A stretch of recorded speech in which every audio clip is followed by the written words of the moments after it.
Dr. Averbeck grew up on a dairy farm in Wisconsin, and he told me that's the reason he didn't need to wear a coat today. When he was 18 years old, he enrolled at the University of Wisconsin in River Falls. Later, he transferred to Calvary Bible College in Kansas City after his conversion to the Lord. He went on to Grace Theological Seminary in Winona Lake, Indiana, and eventually for his PhD work at Dropsy College for Hebrew and Cognate Learning in Philadelphia. He completed his classwork for his PhD, in other words, ABD, in 1980, and took his first position in Grace Theological Seminary, and eventually finished his PhD at Dropsy, and now teaches full-time at Trinity Evangelical Divinity School, north of Chicago, right? Between Chicago and the Wisconsin border. He is married and have 2 children, or more than this? This says 2. Okay, 2 children. We tried to get his wife to come and join us on this trip too, but responsibilities with the children prevented that from happening. And now a personal note. One of the reasons that I was involved in inviting Dr. Averbeck to come here is that, number one, I think he's the only American that I know who is actively involved in the obscure field of study called Ur-3 studies. That is, studying Sumerian during the Ur-3 period. That's his specialty. Also, he is a Christian in all senses of the words, from what I've been able to observe. He is a believer, and he acts like that, a believer. And we want to welcome here to our university. Dr. Averbeck.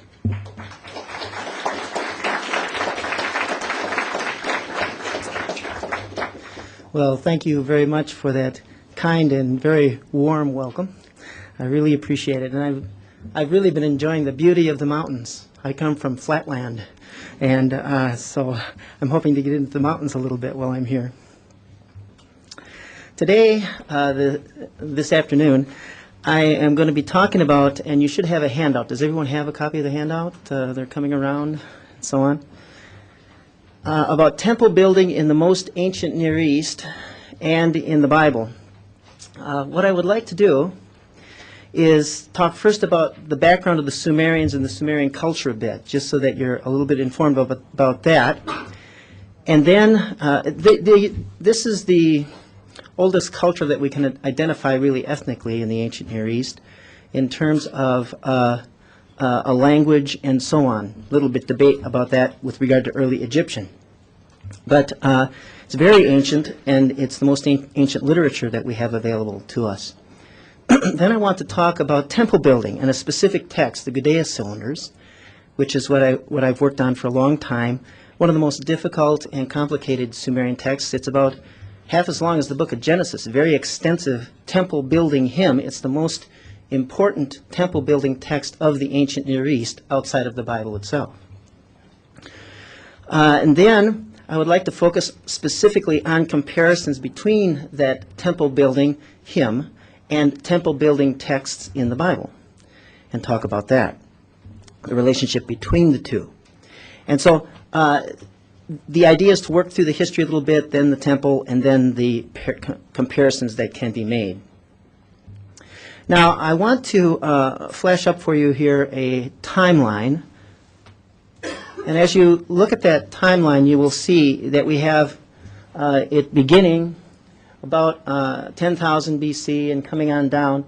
We're going to be talking about a text that was written right here, around 2100 BC.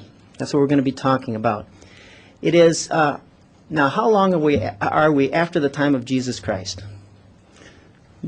About 2,000 years. This is about 2,100 years before Christ. Okay? So it's over 4,000 years old.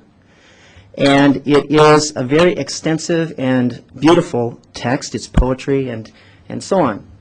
Now, before this time, there's a whole development of the Sumerian culture. This is like the end, toward the end of the Sumerian period. So it's like the time of the flowering of the culture. You get the full effect of Sumerian developments in this text, and so on. And so we get a good idea of how the Sumerian world developed, but it developed from very long before that, back in around 4000 BC perhaps. We have a highly urbanized culture developing already in southern Mesopotamia.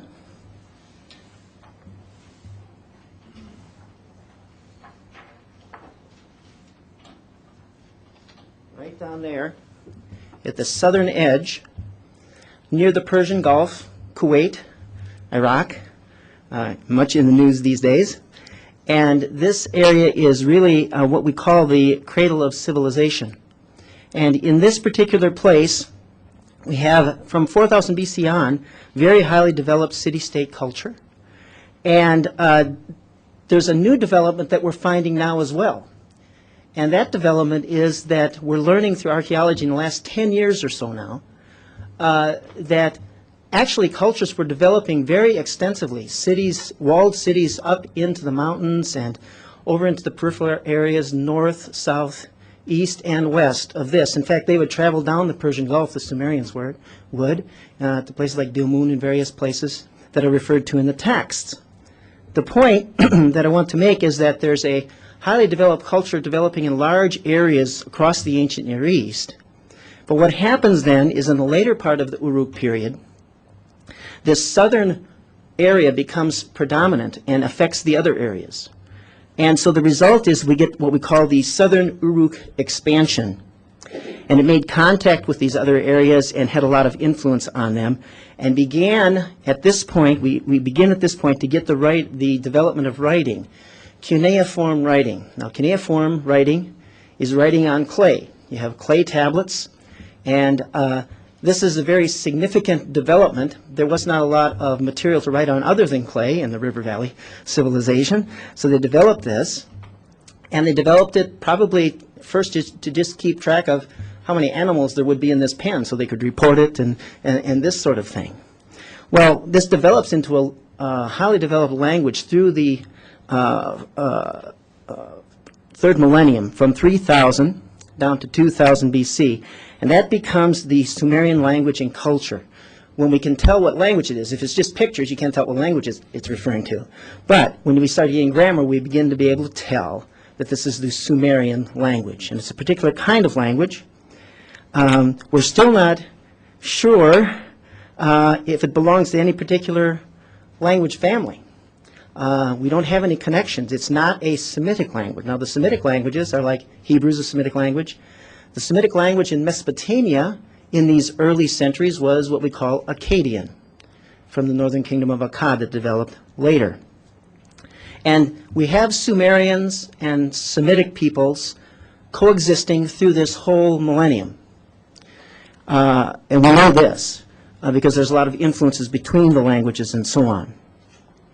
Now, cuneiform is very important because there actually develops around the ancient Near East a cuneiform culture from this foundation back in the third millennium.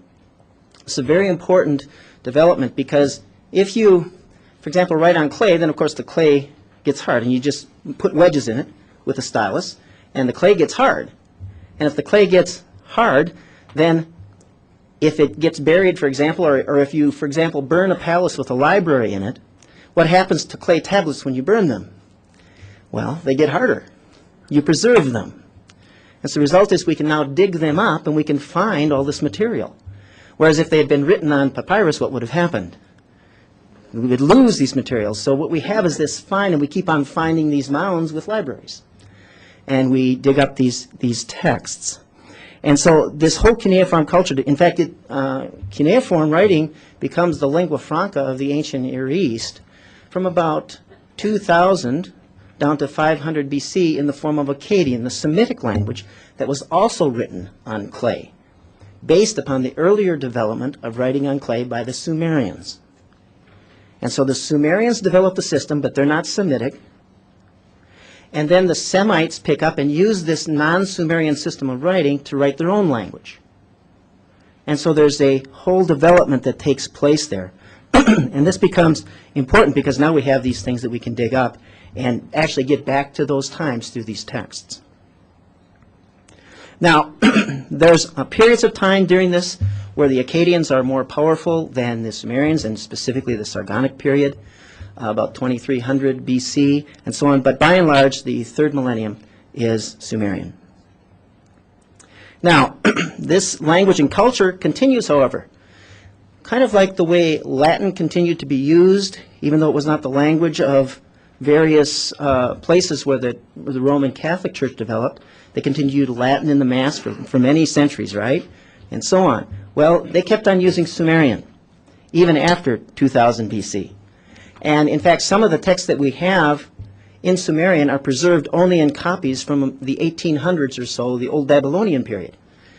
That is the time of Hammurabi. You heard of Hammurabi, the Code of Hammurabi? Well, that's all after the Sumerian period. You might want to think about how ancient the world is, really, even back in these times. Even if you think about Egypt, when you think about Egypt and going to visit Egypt, what would we go to visit today if we went to Egypt? Well, obviously the pyramids. All of the large pyramids that you would go visit today were already there by 2000 BC. Very ancient culture in the ancient Near East, going back a lot further than many people realize. So that, for example, Abraham, when he comes around 2000 BC, Genesis 12, when he comes around, when he went down to Egypt, if he would go to a certain place, he would have seen the same pyramids that we would go to look at today. That's how ancient this material really is. Across the ancient Near East, same kinds of things in Mesopotamia. He came out of Ur, of the Chaldeans in Mesopotamia. And so there's a lot of connectedness across the culture, and that's really very important to understand how much connectedness there really is. Now on the map you will see a place called Ur. That's down in the southern part. That's a major site. That's the Ur, I think, that's referred to when Abram came out of Ur. He knew the Mesopotamian world. He grew up in that world. Now, we also have another place that's not on the map. It's a little further north. It's called Lagash. It's really connected more with the Tigris River than the Euphrates River. The Tigris River is the one further north, Euphrates the one further south. And there are two traditions. One really is a Euphrates tradition, and another is a Tigris tradition, because when you have cities along a river, those cities are connected. And so what happens is you get traditions that develop along those two different river trajectories. And so what I'm talking about is from really the Tigris tradition in ancient Mesopotamia. Lagash, Gudea was king about the same time as Abraham was moving, and about 2100 BC. So we're talking about very ancient material that has very sophisticated linguistic and conceptual ideas associated with it. Now, Sumer, therefore, lies at the beginning, really, of the historical stream of the biblical world in terms of writing. And so we need to understand how early it is. And by the way, we now know that even back before this time, back into 2400 BC, we have Ebla. We have a very connected world, long time before Abraham, a long time before Gudea, across the entire ancient Near East. There's a lot of good foundations for understanding how now we have what we would call common cultural foundations that were there in the ancient Near East, so that they would just kind of be things assumed in any particular culture, but worked out in different ways in the different ethnic contexts and so on during that particular period of time. So common cultural foundation, but different outworkings of that in different locations across the ancient Near East. That's why we have so many commonalities, for example, between, say, the Code of Hammurabi from 1800 BC to the biblical law code, covenant code in Exodus from about 1445 BC. So the connectedness is there, and kind of some things are assumed. And the Bible, as it stands, is really both in its world and against its world. It meets its world where it is, and then speaks into that a certain message from the Lord Yahweh. This is what really happens in the Bible. And so it's unique, and yet it connects. It's kind of like today, as believers, we connect with the world, but we're also supposed to be unique within it. And that's how it's supposed to work. That's what a witness is. Now, Sumerian, as I mentioned, is not a Semitic language. Akkadian, Hebrew, Aramaic, Arabic, Ethiopic, there's a whole family of Semitic languages. As I mentioned, we don't even know if there is such a family context for Sumerian. It's a particular kind of language. I'm going to talk about that for just a moment on page 2 of the notes. Akkadian, as I mentioned, was a Semitic lingua franca following the Sumerian period, 2000 to 500 BC, and we have Akkadian cuneiform text from Egypt around the time of Moses, for example. This was spread all over the ancient Near East, this writing on clay. Now, the connections between Sumer and the Bible are indirect. They're not Semitic, okay? They're very early, long before Moses.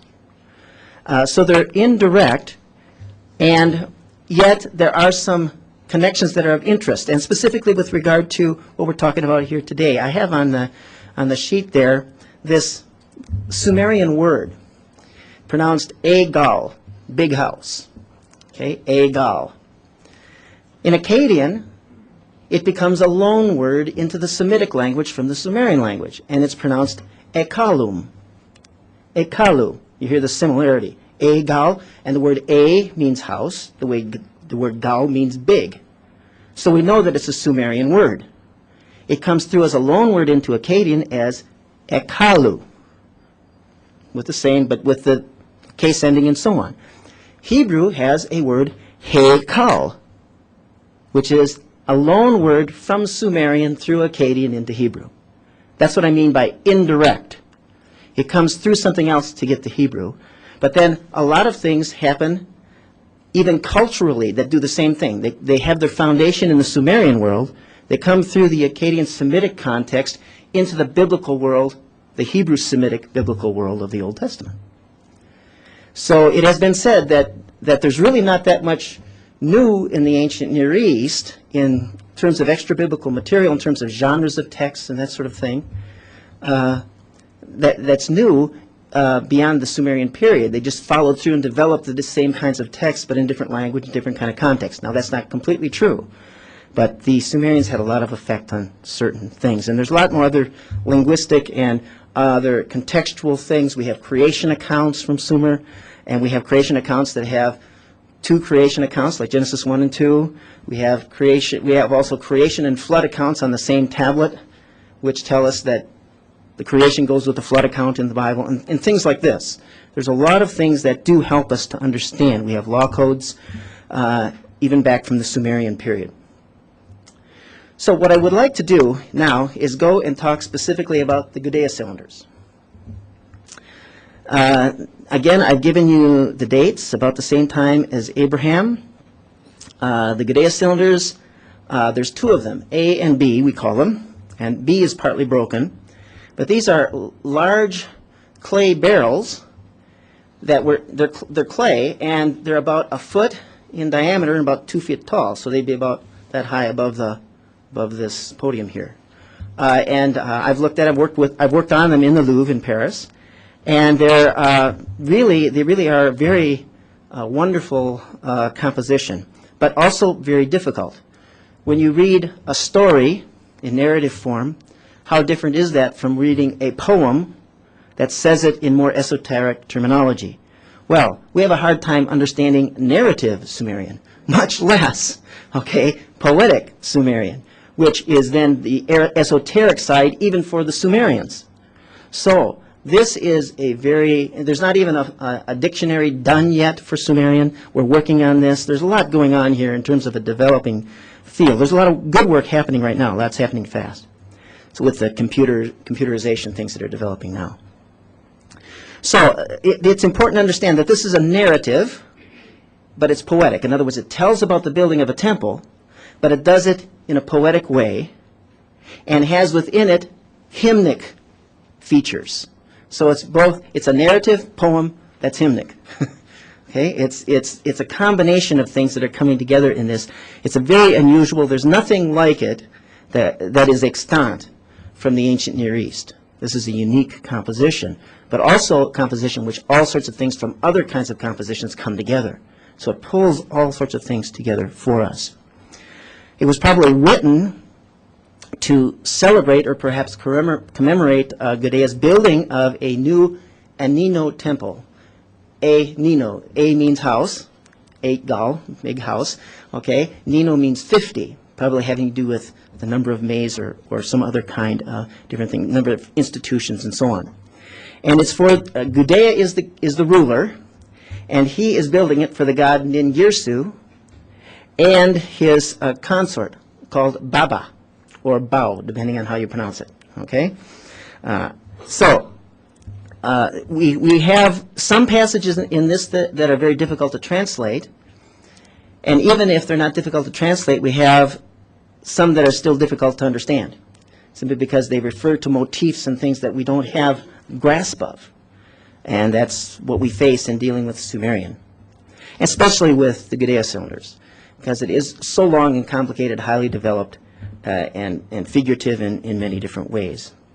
Now, I want to walk you through it a bit, the Gudea cylinders. Talk you through, read even some short pieces from this, so that you have a sense. By the way, if you want to look at any of this material, at the end of the notes, I have the bibliography for what I'm talking about. So that's there, things that I've written on the subject.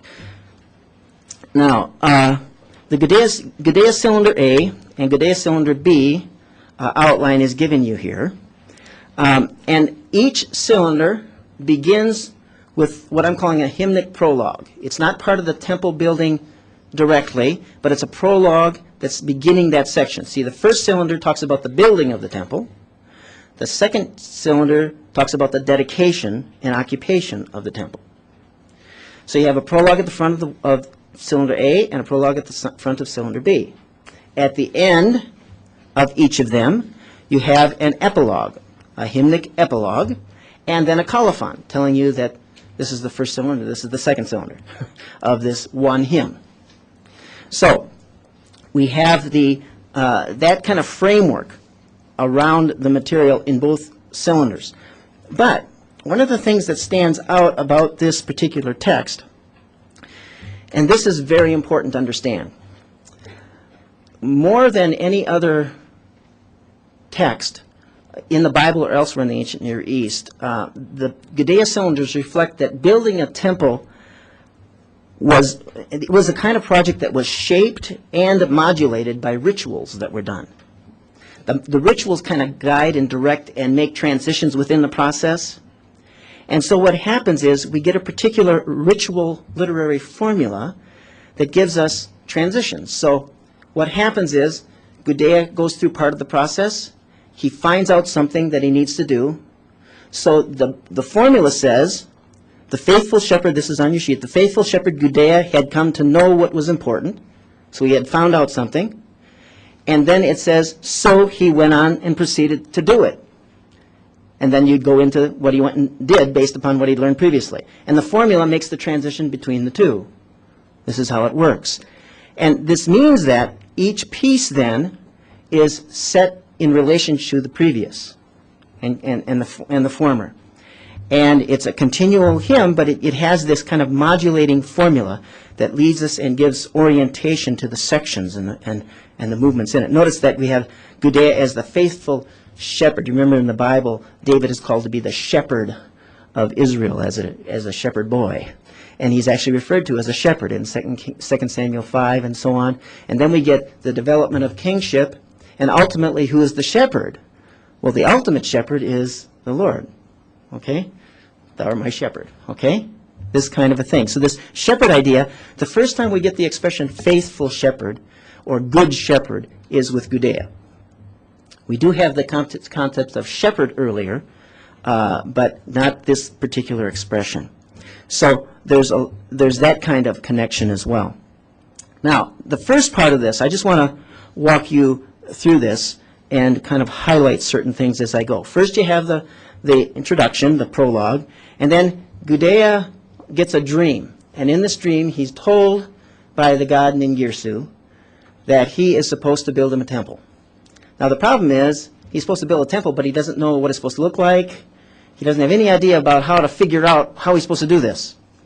So he goes then to the goddess Nanshe, one of the other major goddesses, deities, in ancient Lagash, because she's known for interpreting dreams. So he goes to her, and he offers up offerings, and she is willing to give him an interpretation. And her advice is that he should build a chariot for Ningirsu, a very fine chariot with all sorts of jewelry on it and so on. He should do this. And when he does that, take that then to the god Ningirsu, offer it to him in his temple, and then lie down and incubate another dream. You know what incubation is? That's when you give offerings, and the goal is to sleep then in the temple, and the Lord would come, or the god or goddess or whatever, would come and appear to you in the dream. Now, this actually Solomon did when he went to Gibeon, to the tabernacle, after he came to the throne. He wanted what from the Lord? He wanted wisdom from the Lord to rule. And he went there, he offered up sacrifices, and the Lord appeared to him in a dream at Gibeon. And so dream incubation is also in the Bible. Now, what happened, this is in 1 Kings 3 and in the parallels 2 Chronicles chapter 1. We'll talk more about that a little bit here. But she says, Nanshe says to Gudea, "Let me advise you, may you take my advice. When you have stepped ashore at Girsu, the chief temple of the Lagash region, have torn loose the seal of your storehouse, have set out wood from it, have fashioned a perfect chariot for your king, have harnessed a donkey stallion to it, have adorned that chariot with fine silver and lapis lazuli, have made the arrows protrude from the quiver like rays of sunlight, have carefully prepared the Ankara weapon, the arm of warriorship." In other words, see Ningirsu is like the main warrior deity of ancient Sumer. If you would identify war with one deity, it would be Ningirsu, later called Ninurta. But he's Ningirsu. And so she tells him, make this chariot, and when you present it to him, she says this, "He will reveal the plan of his temple to you. The warrior, his stature being the greatest, will laud it magnificently for you, will show you what it's supposed to look like." Then comes the formula. The faithful shepherd, Gudea, had come to know what was important, so he proceeded to do it. So what did he go do? He fashions the chariot. Okay? And what he does is he fabricates this chariot, puts it together. Then he comes to Ningirsu's temple. He had been in Nanshe's temple to get a dream interpretation from her. He comes to Ningirsu's temple down the river a ways, or really up the river, and he takes this chariot, presents it then to Ningirsu in his temple. He brought up various kinds of offerings and so on, and then he prayed to Ningirsu. Part of the prayer reads this, Ningirsu, I would build your temple for you, but I do not have my signal, my signs for doing it. O warrior, your heart is distant like heaven. O son of Enlil, Lord Ningirsu, as for me, what do I know from you?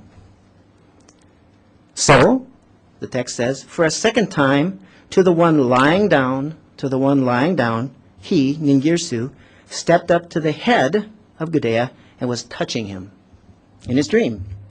So he gets another dream. That therefore gives him more information. See, one of the things that's different between the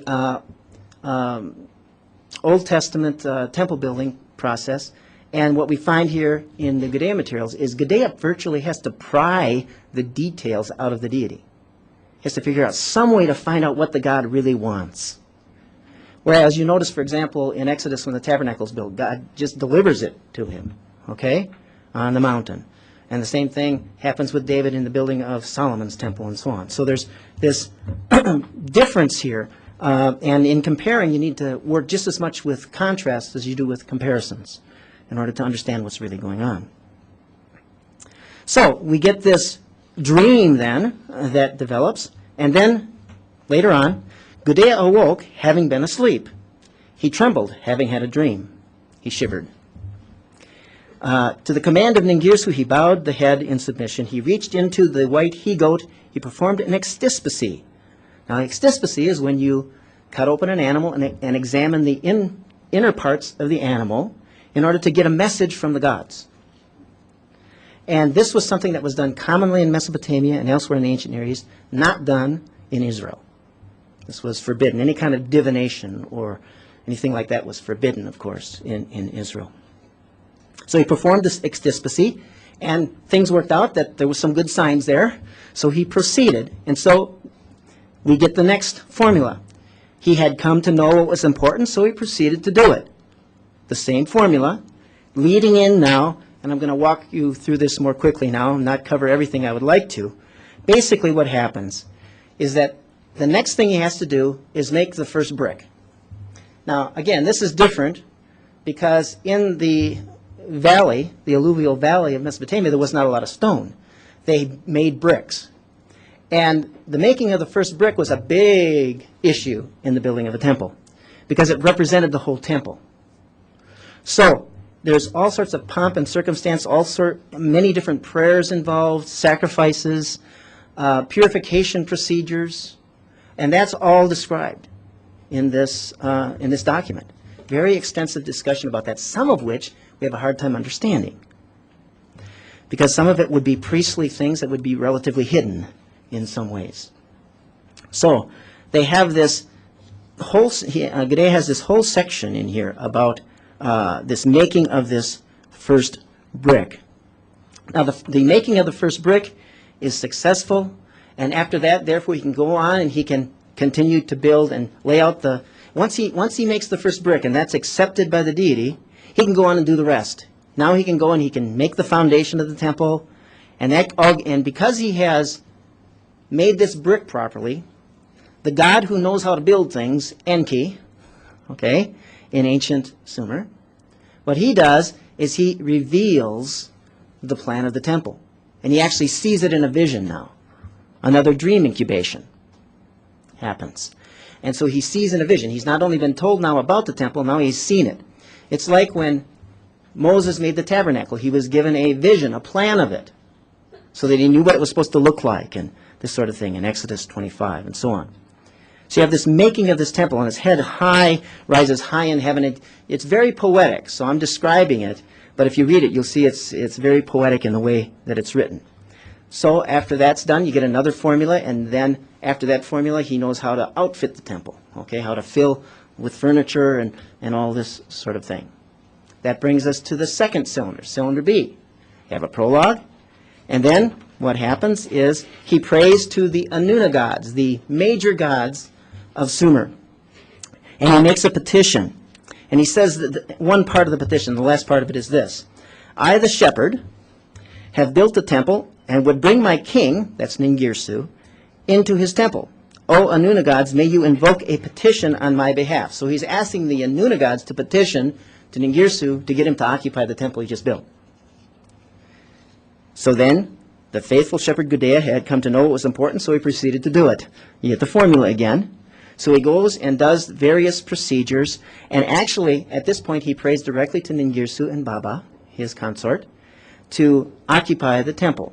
He says basically this: O my king Ningirsu, the Lord who returns to the Akush, a particular shrine, the Lord whose speaking takes precedence, the male child of Enlil, O warrior, you commanded me, and I performed faithfully for you.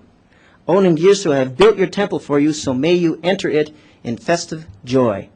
O my Baba, that's the consort of Ningirsu, I have set up your bedchamber for you, so settle into it comfortably. The occupation is what he wants. So he prays, and then he goes through all sorts of purification procedures and so on in order to get them to actually get the temple ready for them to actually do the occupation. Now Ningirsu comes, and he, at the New Year time, is when they actually have the dedication, and Ningirsu enters in with Baba into the temple. There's another transition at the end, and there's a whole section in here about how the various deities that were minor deities who were supposed to man the temple on the divine level, okay, the stewards and this sort of thing, were inducted, okay, into, and they brought along their special powers so that the temple would function properly on the divine level. And there's a whole long section, about 12 different deities incorporated in to it. Then what happens is Gudea brings gifts to, again, it's like a housewarming party for Ningirsu and Baba. And then because there's this housewarming party, the other major gods come too, so they have a banquet for the gods. And at the banquet for the gods bless Gudea for doing this great work of building this temple. So all the major deities are there too. And you have this banquet. And he offers up sacrifices so that they can eat and so on. This is the way it works. It's a very extensive text. Like I said, it's probably over half as long, estimation, as the book of Genesis itself, which is a long book. So it's a very important thing to understand. That this text is, I would say, this is, and I think most people would say, this is the most important temple building text we have from the ancient Near East. Now, on page 3 of the notes, I just want to run through a few things about comparing this with the Bible. One of the things that stands out here is that there are several biblical temple building accounts, and I have them here listed for you. The tabernacle, I didn't write down the date, 1440 BC. And then I have the first temple, Solomon, 960, Ezekiel's temple vision, the second temple later on in the post-exilic period in Ezra. Now, there are really 5 major stages in temple building texts in the ancient Near East, it seems. They do not necessarily match the literary structure of a text, but there are certain processes that had to happen. So, for example, I have that 5 stages in temple building. The decision to build at the bottom of the page, on page 3, with an expression of divine sanction. And we can see this, and you can look at the passages in Kings, and you'll see that it follows this pattern. 1 Kings 5, verses 3 through 5. You have this call to build and divine sanction. Then you have preparation for the building, including materials, workers, and laying foundations. Chapter 5 continues on that. Description of the construction process, the buildings and the furnishings, 1 Kings 6 through 7. Dedication, prayers, and festivities, 1 Kings 8. And then the divine promises and blessings for the king.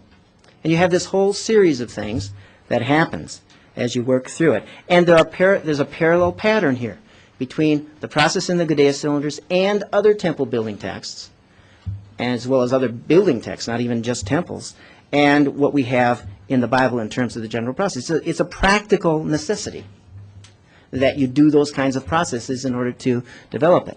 So the text is a hymnic text, the Gudea cylinders, but it does still carry that kind of sectioning through it as well, where we have this pattern that's normal in the building. It really is describing the actual building of a temple. That's what it's describing, historically, as in the Bible as well. And you can compare the structure of the various tabernacle and temple building texts in the Bible, and you'll see similar patterns in them in terms of the process. Now, over on pages 4 and the rest of this, I just want to highlight a couple things for you. You could actually go through, and one of the articles that I have on this subject goes through in detail and highlights the specific parallels between the Bible and this. For example, there's a close association, this is page 4, between temple building and fertility, abundance and prosperity in the ancient Near East and the Bible. So you have this situation is such that in order to build a temple, you have to have prosperity. You have to have the means to do it, because this is an expensive deal. And so what they do is this, it shows up in both places. For example, when did David decide he wanted to build a temple? Well, he was already living in a cedar palace. He was already prosperous. So now, why should the Lord be living in the tabernacle tent? So he wants to build. Now, the Lord does not allow him to build a house for the Lord. The Lord turns it around and says, no, I'm going to build a house, a dynasty for you. It's actually a play on words in the text in 2 Samuel 7. God's not going to build, David's not going to build a house for the Lord. The Lord's going to build a house for David. And so that's what happens in 2 Samuel 7. And his son Solomon is going to build. Now think about the prosperity of the times of Solomon and so on. Well, that's all part of the context of a temple building in the ancient Near East, as well as in the Bible. Royal wisdom in association with temple building. It's mentioned several times in the Gudea cylinders, the wisdom of the ruler Gudea, and so on, to be aware of what the gods want and things like this. Well, who was Solomon? Well, he was renowned for his wisdom. And the connection to a wise person doing this is an important part across the ancient Near East as well. Number 3, the need for a divine call, or at least divine permission to build a temple. David asked and he couldn't build it. And there are other people in the ancient Near, other texts where we find that a ruler wanted to build a temple, called for revelation to be able to do so, and was not allowed to for various reasons. So we have these kinds of parallels. The importance on page 5 of construction of the temple according to every detail of the divine plan. Well, that's obvious in the Gudea materials, but it's also obvious in the Bible. And we can go on. The tireless commitment of the ruler, the levying of laborers and materials. Over on page 6, the building of a temple on a mountain or a platform. Where did they build the temple in Jerusalem? Up on the high mountain, right? The Temple Mount. Well, in Sumer, they actually built ziggurats many times for building a temple on top of a ziggurat, a temple tower. There's a seven-day dedication festival. There's all of these things, and that's what we get in the Solomonic material. 7-day times 2 dedication festival. A lot of sevens in all of this. Ultimately, there's this close association then with the building of the temple and the blessing upon the ruler. And we could talk about many different parallels and contrasts, but I think I should stop here and leave time for questions. Yes? Is there a similarity in the temple construction also, like as in a holy of holies or an altar and things like that? Yes, there's always a niche. Now the temple's structures are different from Mesopotamia down into Palestine and that sort of a thing. But there's always, now you got to understand that there's niches in these various temples because you have multiple gods, okay, involved in the whole thing. So it's a different structure in that way. Yes? The population in the text sounds a lot like Semitic parallelisms. Is there in fact a comparison that you can make between the modulation you spoke of and parallelism? Yeah, not so much the modulation of the formulas, but the lines themselves. There's parallelism. Gudea was a faithful ruler, a wise man he was. Okay? Like we get in the Bible poetry. It's there constantly. Mm-hmm. Other thoughts or questions?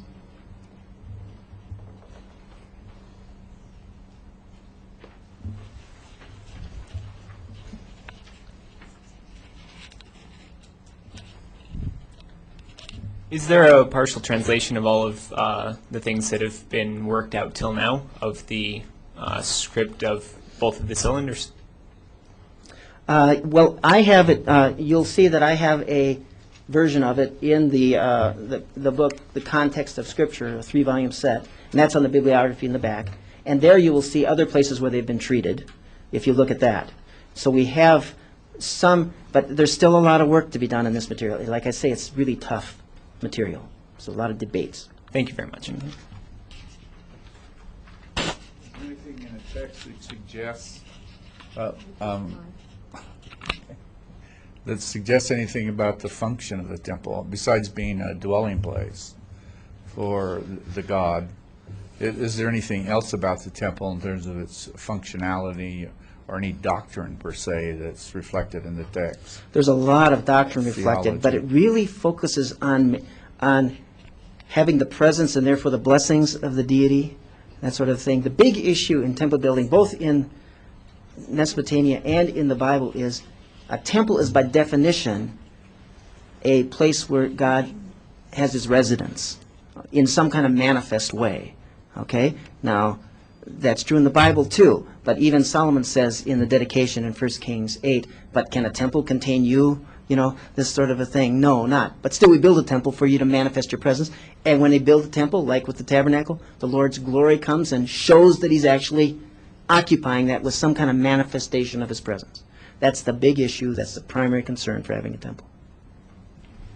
How did you go about learning this language if it's not Semitic, if it's not a language that is like others? Well, we actually have, the later Akkadians wrote dictionaries of Sumerian. And so what we do is we study these dictionaries. And then once we study those dictionaries, we actually know enough so we can compare words within Sumerian who work internal to Sumerian. So it was a a real helpful thing to have all these clay tablets that couldn't be burned up and couldn't be destroyed, except if you, of course, throw them on a rock, you can crack them, but that's why we have text broken, and we piece them back together, and so on. But there's all these different sources. Lots of times we will not teach, and I have not taught Sumerian until after somebody has already learned Akkadian, because of the dictionaries. The ancient dictionaries, not the modern ones.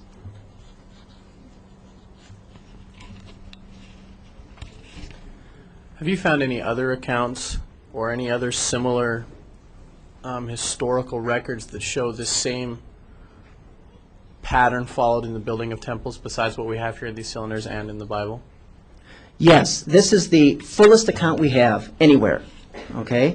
But we have others. For example, in Ugaritic Baal epic from about the time of Moses, 1400s BC, we have the building of Baal's temple and a description of that, but not nearly as extensive. We have lots of other Akkadian descriptions of the building processes and so on. We have a text of Kalu ritual, which is a ritual to make sure that you properly manufacture the first brick, the key issue in the building of a temple. We have ritual procedures that we have on clay tablets for that. A lot of different things that show up, but they're pieces. This is the one that puts it together. That's why this is so significant. And it puts it together early, as opposed to a lot of those other texts are much later. In fact, all of them are much later. Why were they on cylinders as opposed to... It's a good question. There have been some theories. My own theory is that you have at the top of the cylinder a large hole and at the bottom a smaller hole. And my theory is that they had some kind of a wooden kind of thing that they could fit through there and would notch into this. They could hold it this way and spin it to read it. Okay? That's sort of a thing as a way of handling this, because these are heavy. I mean, think about this size of piece of clay, okay, that's turned into rock, basically. So what you have is a very heavy thing, and I think that they had ways of, therefore, reading it by turning it on an axis. That's perhaps why it's on cylinders. We have other cylinders and prisms and things like this, different forms of writing rather than just flat clay tablets. But you could make this a lot bigger, because if you had a big tablet, it'd just crack, right? But if you make it into a cylinder, it's more tied in, just structurally, architecturally. And so the result is that they could put larger texts on cylinders. If they put it on tablets, they'd have to have multiple tablets in order to put it on there. There's lots of different things about that could be discussed.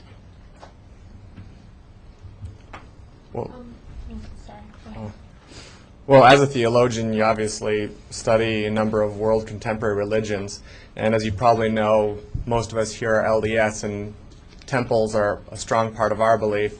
What other religions, contemporary, have these same, I guess, symbolism and the same themes that you see in these ancient Sumerian, Akkadian temples?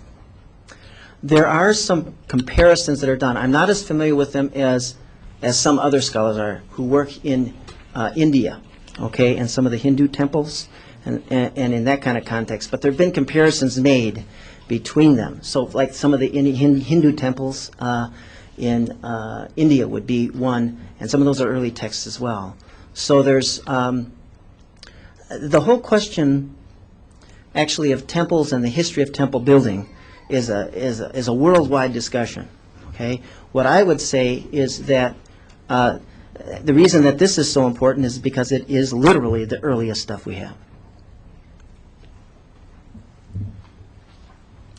I hate to interrupt, but I know some of you need to get to another class, including myself right now. But you're welcome to stay here. Can they stay and ask questions as long as you want to? So those of you who have not had your questions asked, please hang around, and he'll be glad to answer them. But I'm giving those who, I don't see any of my students, but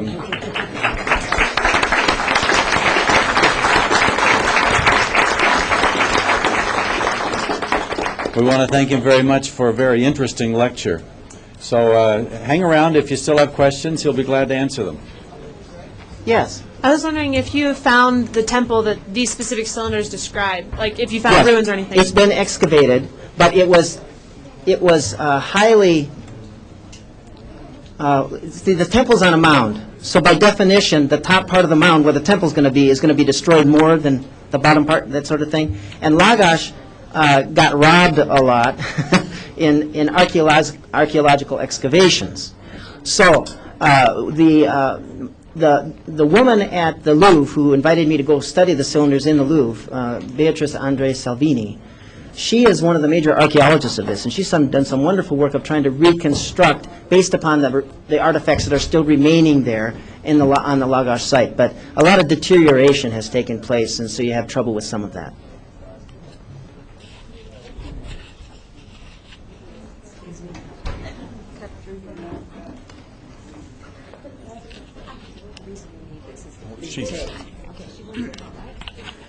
To what do you attribute the similarities, these parallels? Are you saying that one of these cultures influenced the other, or they both came from the same divine source? Or do you ask those kinds of questions? Oh yeah, I definitely ask those kinds of questions. What I talked earlier about how highly connected the ancient Near East was very earlier, much earlier than people have realized previously, okay? I think a lot of it is common cultural foundations. If you're going to build something, another part of it, too, is if you're going to build something, there's certain processes you have to do to build it. You got to start with the foundation, you know what I mean? This sort of thing. So there's certain pragmatic factors involved in the whole process. So it's a combination of cultural foundations in terms of views of things into which the Bible speaks. So it's going to speak in an understandable way, okay? And God is going to reach into the world of the ancient Israelites in a way that they could understand.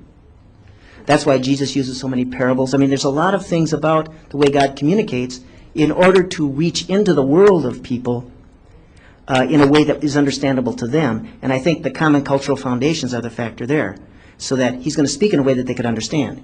There's this one law of teaching, Gregory's laws of teaching. You know, one of them is that when you teach, you have to go from the known to the unknown. You can't start with the unknown because you're not going to teach anything if you start with some people, what people don't know.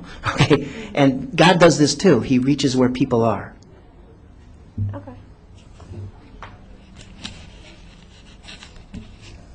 In the dedication of Solomon's temple, they talk about how if they go and serve other gods, how there'll be for God to make a famine and there will be no water, and if they do, bless them with all these wonderful things. In these temples, were there anything found kind of like compromises with God of, hey, if we do this, will you do this for us? And if not, do this to us. You know what I mean? Actually, in these texts, it's not so much that, because, see, it's a different system. It's a polytheistic system. So if you go worship another god, that's part of the system. Are there any other, however, if we don't serve you, do this to us, or things where they... That's one of the things that in the last page of the notes, you'll notice that you'll get these blessings on Gudea at the end by the gods, that sort of a thing. In 1 Kings 9, it's parallel, but it's different too. See, the Bible's both in its world and against its world at the same time. So, in there, you'll get the right after the dedication, you'll get God speaking to Solomon, and he says specifically, blessings on you, for building this temple. Now follow through and serve me. And then it goes on, cursings on you if you don't follow me and go after other gods. See, but that's not part of the mentality of ancient Sumer. In ancient Sumer, Gudea built a whole bunch of temples. We have about 20-some Gudea statues, 30 I think, Gudea statues, in which it records not just the building of the Aninu and Statue B, but all sorts of other temples that he dedicated and built for other gods and goddesses. So it's a different world in that way. There's a lot of ways in which there are similarities, but there's also major contrasts. And that's one of the major contrasts. You mentioned earlier that this was a highly urbanized society. Do you know anything about population of the area at this time? There's been some work done on that recently. Actually, the population was much larger than people would think for this very ancient time. See, one of the things that made this the cradle of civilization is they could irrigate and have then bumper crops of barley and that sort of a thing. But in order then to do the irrigation, they have to have a lot of people to do the work. And so one thing feeds the other, and so the population grows very rapidly. But you also have nomadic herdsmen out in the hinter regions. So population is difficult to estimate. But you would have probably at Lagash between 5 and 10,000 people just in that one city-state. But other villages around the area and so on, they could get fairly large, but not like a big metropolis today or anything like that. But these would have to be functional, and so they have to have all the different kinds of craftsmen, and they have to have, you know, the families and all this sort of thing along with it. So they could get to be, these were city-states, but not city-states like Chicago or something like that. You know, it'd be a city-state like 5,000-10,000 people. I'm sorry. I kind of have a two-part question. Were the temples, like, was temple attendance a necessary part of their culture? And then the second part would be, were there practical uses for the temple, like going there to make promises to the gods and that kind of thing? Yeah, yeah, good point. I wasn't clear on that in the earlier question. Yes, we have actual texts where people actually had texts written as prayers, letter prayers to the gods that are displayed before the gods. So we know that they would pray to the gods for various things, and some of these prayers that were written down tell us how they would pray. So usually what they would do is they had a personal deity, like Gudea had a particular personal deity as well, and he would pray to his personal deity, and the personal deity would pray to Ningirsu, the chief deity. There's different processes involved in this sort of thing, but yes, they did that. Now, it's not likely that the common people would have a lot of direct contact with the temple. That is not likely.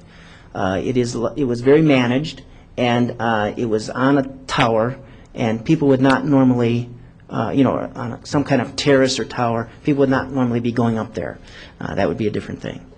But and actually we have some texts that show, I've been working on the daily life issues in ancient Sumer in recent months, and one of the things that stands out is that you have to distinguish between the popular religion and the official religion, but there's not a complete disconnect either. There's a connect between the two, but it goes through certain processes that eventually get to the temple. My question is, for example, there are a lot of similarities between the building of the pyramids in, like in places like Mexico, Guatemala, Honduras, in Machu Picchu. There are a lot of similarities of those temples with the pyramids in Egypt. And do you think there's any relationship between the buildings of the temples over there in, like in Ur de los Caldeos, with is there any relationship with the building of this temple with the building of the temples in America? In different cultures, for example, in Egypt, it's different. The pyramids are different because they're really tombs. Okay, they're really tombs for the pharaohs. That these temples were not tombs. Okay, didn't get anybody buried there. Things like this. So there's differences in different cultures in the way that it's worked. Now the Mesoamerican material is really fascinating, but that's also, we're beginning to read that stuff a little bit better now than what it used to be 5 years ago. So there's a lot of new work actually that's being done on the texts that tell us how they were used. Okay? The problem with just hard archaeology is it can be interpreted so many different ways. You need the text to help you to understand what they were thinking about this, and so on. And so that's still, I think there's a lot of work still needs to be done there on the connections. But I really think that there is this, and even like in Romans 1 and various other places, it talks about there's this common awareness that there's something bigger, okay? That there's something important, there's something that's ultimate compared to our regular lives. And people pervert that in various ways, but the fact is it's there. And I think people respond to that in different ways in different areas of the world, but a lot of it ends up coming out in the same kinds of expressions of even building high because you're reaching up to heaven, this kind of thing. So I think there's commonalities that are just human commonalities that come out in this. Yeah, sorry, I have a couple of questions. Have you compared the pantheon in Sumer with the Ugaritic pantheon of Baal and that whole collection? And is there a a favorable comparison, or is it completely different? And secondly, the dating in this area, which is the alluvium of the rivers, it seems to be a very unstable archaeological kind of a location.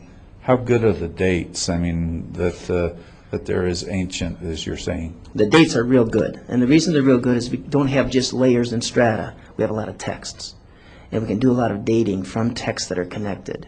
For example, the Syrian eponym list has enabled us. You have king lists like they Yes, have in... we have king lists, all that sort of thing. They're open to interpretation, and they're upper and lower chronologies and middle chronologies and that sort of thing, but we're in the ballpark. Let's put it that way. We're in the ballpark. Don't misunderstand that. There's still discussions on chronology. But it used to be that they thought Hammurabi was like, 2300 BC or something like that. Well, that's been lowered. We know that's not true because of data. We have discovered data now, and so we're not imagining nearly as much about the actual dating as might appear. We actually can do a lot of connections between cultures even this way. As far as the pantheon is concerned, the gods are different to a large degree, but there's also a lot of connections between Ugarit and the Akkadian world and so on. So, for example, you will have Baal, which is really in a lot of ways very much the same as Ningirsu in Sumer, and Ninurta, who's the Akkadian side of Ningirsu, who's Sumerian. So there's a lot of links between the pantheons in terms of this god in this region corresponds to this god in this region, but he is conceived of as a different god. He just covers that area there, you know. It kind of is reflective of, remember when the Northern Kingdom was taken into captivity in 722, in that period, several different captivities. It's very interesting that during when they bring other populations down into Samaria, and the lions are getting lion, that sort of a thing, and they went sent to get one of the priests from up in the north because they didn't know how to serve this god down here. Okay? In other words, gods are local, gods are regional, this kind of thing. This gets reflected also then in this material, but in a much more complete way because it's not in the Israelite context at all. Now we're out in this whole fully polytheistic world with multitudes of deities covering different fertility issues as well as war and fellows politics and nationalism and so on. All right, those of us that remain, let's give him another hand.